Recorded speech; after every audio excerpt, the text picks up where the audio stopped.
mbokk yi maa ngi leen di nuyu bu baax di leen masawu coono man maa ngi tudd Modou Mbaxane Sylla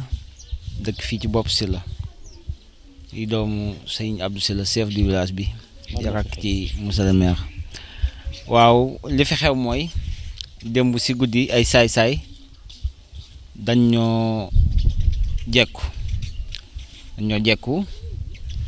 yóbbu fi ay xaar yoo xam ne xaw naa takku lu toll ci fukki xaar ak juróom-benn ak ñeenti mbote. waaw mu doon loo xam ne si ne it du guléet du tey la fi njëkk am yàgg na fi am lool waaye ba léegi amagun benn solution daal waaw amagun saafara.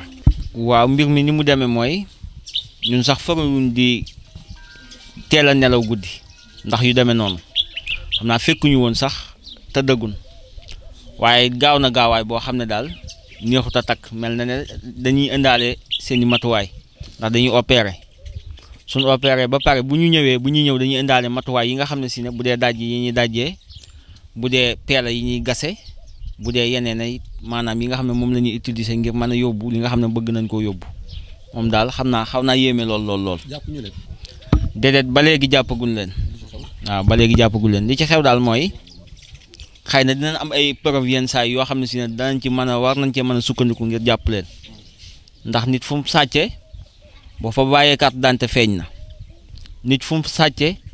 su fa bàyyee lu demee ne jumtukaay ci yenn jumtukaay yi yaakaar naa war nañ ci mën a sukkandiku ngir mën koo jàpp. waaw am na ñu fi njëkkoon a ñëw bàyyi woon nañ fi carte d'identité waaye ba léegi déclaration bi ba léegi mujjul fenn ñii fi ñëw démb it bàyyi nañ fi moto Jakarta ba léegi moto Jakarta baa ngi akub saak waaw saak boo xam ne bagage yi mu def bagage yi pël la te waaw ay kol la waaw ay kol ak benn pantilo te it kii fi bàyyi moto bi dafa yóbbaale caabi ji kooku moom moo ŋàbbi caabi ji waaw daal noonu la demee daal. après it biñ topp nañ waaye taxut it ñu gis leen loo xam ne si ne mën nañ cee jàpp waaye lu dul lool kii boobu doo nga leen gis biñ xëyee nag def nañ déclaré nañ ko. waaw bu Pekes waaw teel nañ faa dem déclaré ko waaw. après it booba ñi ngi xaar daal ba xam lan la yoon di def ci loolu ñi ngi xaar xam naa it ñi ngi continuer di topp di def suñuy recherche. càcc gi day faral di bari ci gox bi. waaw càcc gi moom day faral di bari ndax it sécurité bi doyut ndax ñun bu fekkente ne maanaam ki nga xam ne si ne pël la sañ naa yor jaasi dem ak moom fu ko neex yaakaar naa ki yor alalam it sañ naa yor arme boo xam ne si ne daf ci mën a aar boppam aar ci alalam ndax ci ñoom ñuy sàcc buñ ñëwee buñ la jekkoo yàq la ndax dañuy indaale seen i ngànnaay ba daanaka dañuy volontaire ndax bi ñuy génn ak yow bi ngay génn daanaka benn lay doon waaye it lenn li daal risque lay doon waaw xam naa war nañ ko xoolaat bu baax a baax. waaw war nañ ko xoolaat bu baax. am ngeen dëkk yu leen wër fii aussi yoo xamante ne même chose la ñuy dund. waaw am na ñuy dëkk yëpp ñoo bokk lu ñuy dund. yan dëkk la fii. bokk na ci Ndemeen Bayti Diop Bayti Seck bokk na ci Ñaaxeen Daaru Ñaaxeen Xooxor ba Ngembe mboolem dëkk yi daal ñoo bokk li ñuy dund. waaw xam naa daal chaque année danañ gis ay cas yu mel ni yu bare yoo xam ne si daf fiy xew waaw. waaw da moo ëpp ci li ñuy jël nag ndax dafa gën a neex a jël xëy na yeneen yu demee ne fas ak yooyu danañ koy jël waaye jur gi daal lañ gën a xemeem waaw ndax fi ñu jëlee lii bàyyi nañ fa ay fas te biñ ñëwee jur gi lañ tànn yóbbu ko ndax moo gën a neex a yóbbu ndax moo gën a woyof waaw. ci Abdou Sylla laa tudd Bopp Sylla di ndaw li ñuy yónni ci dëkk bi léegi nag bi ma toogee fii ci yoor ñaar dama fee fekk kenn ki ne Jong la sant kenn ki ne ma maay réparé moto yi ci Pekes moom it muy njool mu xees ñëwee ne ma nun de dañoo sàcc sun ñaari moto ci guddi léegi nag benn bi dañoo dem ba ci essence bi jéem koo taal mënuñu koo taal ñu dem ak benn bi nag nu xëy di ko déclaré si gendarmerie ñu ne waa bopp ñëwoon nañ fi di déclaré ay xar wax nañ ña yoroon xar ya dañ caa jàpp ko dafa daw wacc moto bi mu yoroon léegi ñu ñëw doon laaj ba xam ma ne moto bi de mi ngi fi waaye nag mënu leen koo gis ndax gendarmerie bi dañ ko déclaré ba noppi mu daal di bës appareil mi mu yor mu tàkk moto bi tàkk ci werandaa wi ñu ko defoon mu ne ma loolu de sa moto ma ne ko waaw sa moto mu ne ma ne ko ginnaaw mag ñi dañ koo miin gone yi miin ko jigéen ñi miin ko te pël lañ ko miinaloon pël bi nga xam ne moom la daa fekk si mi ngi fi déclaré nañ ko gendarmerie demal bu gendarmerie ñëwee loolu moom dana seet nu mu koy lijjantee moto baa ngi fi bi ma ko waxee maire dafa ma wax ne ma teg leen fi moto bi ba ñi ma woo ñëw suñ defee waxtaan ba noppi gendarmerie ñëw ñu wax ko ne enquête bi mi ngi ci sa loxo ndax sama doom bi biñ ko defee gendarmerie waxtu wu ne mu ne leen fu identité ba toll ñu ne ko noo ngi lijjanti moom it Mass Gueye moo di meeram kere bañ ko waxee daga ne dañoo waroon a ŋàbbu identité ba ñëw ci man ndax diwa dëkk sàngam la dëkk ab sàcc la xam naa ko moom ñu bari loolu nag wax dëgg yàlla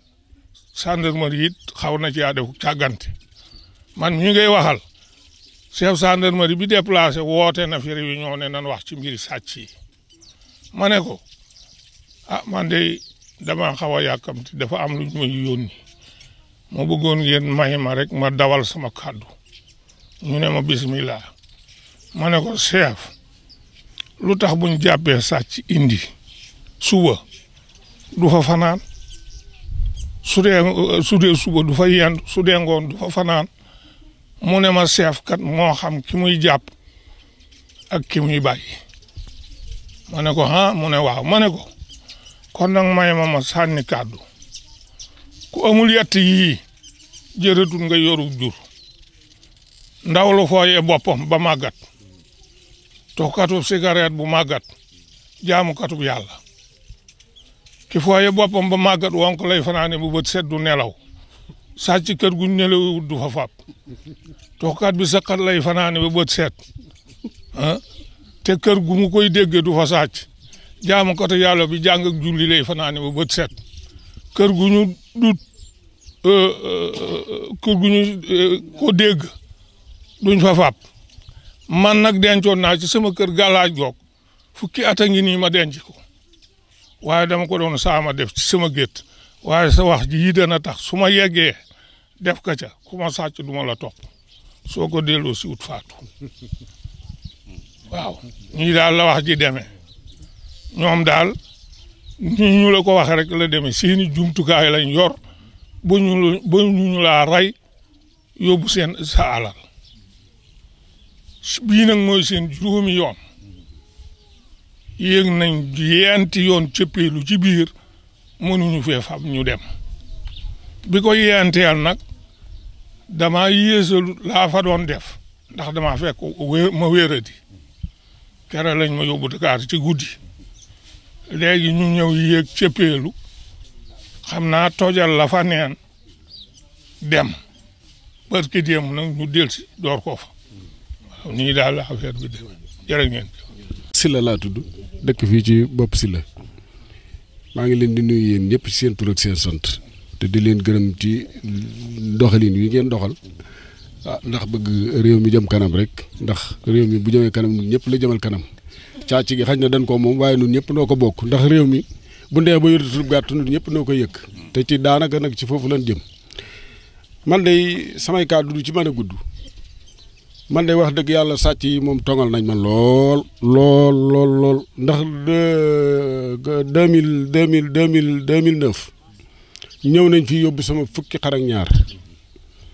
xar yooyu fu ne wër naa fa waaye dañoo mujj naax saay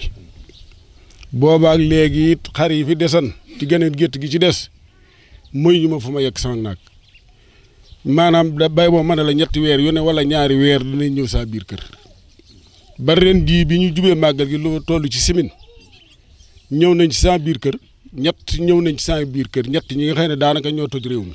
te ñu ngi dëkk fii ci ginnaaw ci max ak yii foofu lañ dëkk léegi ñett ñooñu bi ñu ñëwee yàlla dogal na bañ ma sàccee ba léegi guddi gu ne dinaa génn ñaari yoon bii yoon damaa génn ubbi sama bunt tase toog ñu parawaare bay bëgg a sàcc dañoo daw ndax ba ma ñëwee néegi surge yi ma yor damaa ñëw fekk ñu fabi mool def ci ba nga xam ne ñi ci ne duñ mën a génn ñu fa bunt ginnaaw ba wekki ko sànni ca kàmb ga ca kaw ba ma ñëwee ma yeewaa kër gi leen sàcc yi moom ñëwoon nañ fi damaa génn ñu daw yàlla dogal na ñetti fan lan ca teg bi ñuy ñëw opéré nañ ba xam fi ñu aw ñu ñëw indaali seen peel bi ñu ñëwee wër kër gi fa nga xam ne fa tolloo xar ya nga xam ne seng la woon mënuñu woo dindi seng wala ñoo fa peel gas ko ba mu xóot kenn ki dugg ba ci biir mu dugg ci biir doog a mën a tepp sàkket wi ñoo ñu man faa jaar tepp xar yóbbu biñ leen dàqee ci guddi gi yëg leen yooxu leen biñ demee ba fii ci ginnaaw 1 kilomètre yàlla dogal na damaa yor wata daw doon leen kar foofu ñi ci des yuuxu waa dëkk bépp génn mënatuñu ko dékku ñu daal di daw wàcc fa xar ya suñ borom def ñu wàcc fa ab dënt bi suñ digg ak dëkk ba mu dëkk 15 kilomètres la dënt boobu ci commissaire u Pekes bii laa ko déposé ba ma defee sama déclaration yóbbu daa dënt ba fa moom mu ne ma baax na dinaa ci def li ci war boobaak léegi itam léeg-léeg ma gis ko ne ko waaw sama dënt ba loo ci wax mu ne dënt ba de noo ngi ci nun daal def nañ li ñu war bind nañ joxe ca kaw léegi nag waa kaw ñooy tontu ñoom moom loolu la may wax ginnaaw bi gisaat naa ko de loo wax ci sama dënt bi mu ree daal di ba waaye dënt bi borom déclaré war na de ma ne ko bu déclaré wut nu muy def ku réeral sa dënt da nga ko déclaré loolu luy wax bu déclaré wut nu muy def te réerale wax na déclaré woon na moom mënu ma koo dégg ñoom ci seen bopp nag xam nañ fa sàcc bi ne xam nañ dëkk ba sàcc bi ne nun ñiit xam nañ sàcc bi dëkk bi mu ne démb biig bi ni topp xar yii am na ku ma ne day alterné toog naa taxaw naa am ku ma ne ka jëleen seen dënt ka rotaleen dënt ba seen dëkk ma nga nee di borom kaala gee jot na dënt bu yàgg biig rek am na ku ma ko wax léegi nag état ci boppam moonu mën a dimbali état nag police ci la gendarmerie ci la waaye nag normalement de man de li ma gis sans jëmmi bopp man de gendarmerie aaruma police aaruma man saa jëmmi bopp laa wax de loolu laa mën a wax ndax nelawuma guddi samay nelaw doyatu saa kër seen nelaw doyatut te luñ yoru yóbbu ko kon nag man buñ fi nekkee buñ fi matan fukki brigade ci réew mi it man nekkaluñ ma fi xuma kuñ fi nekkal waaye man du man waaw léegi daal noonu li ñuy ñaan mooy nanu état dimbali ndax réew mi de danañ dem ba kenn dootu fi yorum gàtt wala dootu fi yoru fas ndax kat dañuy siif léegi sàccatuñu ndax sàcc boo demee ba xam fa mu dëkk ña la war na aar war na laa yor sa kaaraange war na wax léegi dootuñu wax te ku ne xam na li tax dootuñu wax ah fii de mi ngi bëgg a tas réew mi ngi bëgg a tas simin boobu yi ñu yóbbee saa xar yi wallaahi la sim wàññi naa téeméeri xar ak fukk yoo xam ne ci tund wi lañ ko jëlee te ñett yi ñu ñëwoon saa kër ñoo fa dem sàcc ko loolu it lu mat a wax la ñett ñi ñëwoon saa kër wallaahi la sim màggal gi simin boobu yi jubee màggal gi bi saa xar yi rëccee téeméeri xar ak fukk compté naa ko yoo xam ne ñoom yóbbu nañ ko nga xam ni mbiim réew moom léegi sàmm dootu fi am te man ni may dégloo rajo bi li xew fii moo xew fépp ci tund yëpp moo fi xew moo xew ci réew mépp moo xew ñaaxeen moo xew ndemeen moo xew mewndu moo xew fépp kon nag léegi bu fekkee kaaraange lañ wax kaaraange nañ ñu ci dimbali ngir yàlla sàmm moom jeex na fii ci réew mi nun de du sàmbatun dëkk bii lu mat ñaari téeméeri xar ñetti téeméeri xar dafi doon am waaye laajal sa yëpp du ñi tey boo wàññee doom juróom fukki xar kon nag bay boo nu ne sàmm jeex na fi waaw léegi daal moom nañu dimbali rek ngir yàlla. Au samedi 22 février 2020, le village de Bop Silla a reçu, dans la commune de Niakhen, des malfaiteurs. Ils sont venus chez Abdou God Silla et ont pris 14 moutons et 4 agneaux, ce qui fait un total de 20 moutons. Les populations se sont levés et les ont poursuivis. Mais malheureusement, ils n'ont pas pu attraper les malfaiteurs. Mais ils ont réussi à mettre la main sur une moto qui était utilisée par un des malfaiteurs. Et dans la moto aussi, il y avait un sac qui contenait des bagages qui pouvaient servir d'indice. Le matin aussi, l'un des fils de la victime est allé au poste de gendarmerie de Pekes et a fait une déclaration. Le commandant en personne les a entendus et a pris leur déclaration. Mais ce qui est un peu étonnant, c'est que quelques heures après, une personne est venue à Bopsile pour réclamer la moto. Et le commandant en personne a appelé pour dire qu'il faut amener la moto aux brigades de Pekes. Nous aussi, nous sommes des citoyens. Nous interpellons l'État dans sa mission régalienne de défense des intérêts des personnes et des biens de nous venir en aide. Parce que nous sommes fatigués. Il y a l'insécurité totale dans la commune de Niakhène. Aujourd'hui, c'est à Bopsile. Hier, c'était à Niakhène. Demain, ce sera à Thielmakha ou ailleurs. À Ndemen ou ailleurs. Et on ne peut pas être des campagnards et ne pas avoir des bêtes. Parce que ici, les activités, c'est l'élevage et l'agriculture. Si on ne peut pas faire de l'élevage, on n'a plus notre raison d'être. Nous interpellons l'État pour qu'il nous vienne en aide. Et c'est très facile, parce qu'une loi a été votée. Il faut que cette loi soit appliquée dans sa juste valeur. Oui, ces malfaiteurs sont toujours armés, parce que en faisant leur forfait, ils ont défoncé la porte. Vous étiez là-bas et vous avez vu que ce n'est pas avec des mains qu'on a défoncé cette porte-là. À chaque fois, ils ont par devers eux le matériel adéquat pour pouvoir faire leur forfait. Et la personne victime n'a pas le droit de répliquer. Et le voleur, il est toujours armé. Quand tu dans une certaine mesure, quand tu l'appréhendes, il est prêt à te tuer. Et toi aussi, tu n'as pas le droit de faire la légitime défense. Ça aussi, c'est un autre problème. La moto est jusqu'à présent ici, au niveau de la demeure victime. Mais nous sommes tous des citoyens. Et on ne peut pas être au-dessus de la loi. Le commandant est en train de réclamer cette moto. Et nous sommes des Sénégalais, nous respectons la justice sénégalaise. On est obligé d'amener la moto au niveau de la brigade. Mais il faut que tout le monde sache qu'on a des indices et il faut poursuivre ces indices-là pour que justice soit faite. Il y a eu des antécédents parce qu'il y a de cela 2 à 3 mois. Ce même forfait avait été fait dans un autre domicile. Le malfaiteur avait laissé une pièce d'identité. La personne en question, tout le monde le connaît au niveau de la zone. C'est un malfaiteur que tout le monde connaît. On avait déposé la pièce d'identité au niveau de la gendarmerie de Pekes, mais jusqu'à présent en vain. Le gars, il est toujours libre, avec sa pièce d'identité.